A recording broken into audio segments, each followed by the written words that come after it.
guys, welcome to my channel. Today we're going to make some caramel popcorn.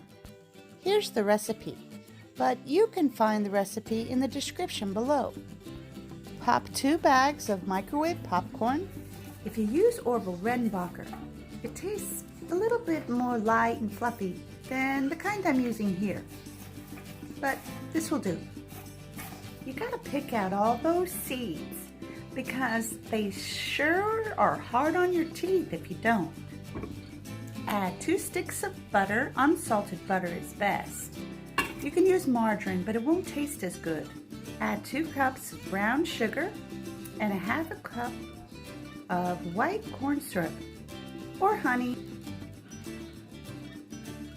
Add some salt.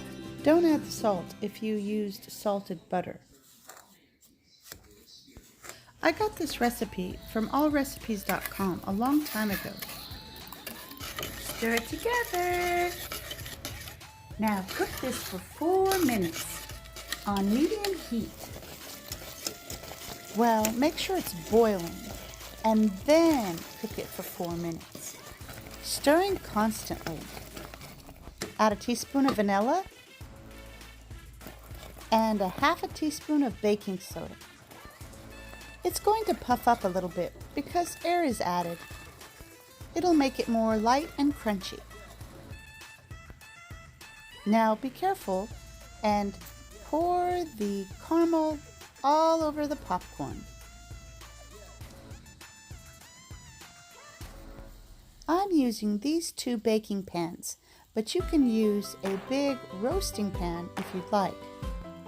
You just have to have enough room to stir everything up. It cools kind of quickly, so stir it the best you can. You won't hit all the pieces of popcorn, but that's okay because you're going to put this in the oven to heat it up.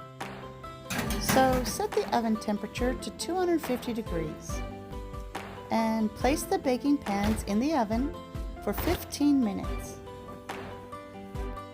After 15 minutes, pull the popcorn out and the caramel will be soft again.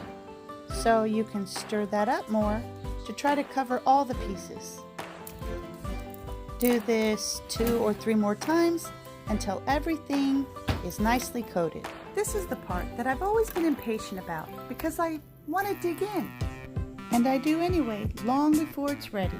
Wow, look how buttery and caramely and delicious this looks. I love popcorn, and I especially love caramel popcorn. Add hot water to your pot for an easy cleanup. Thanks for watching.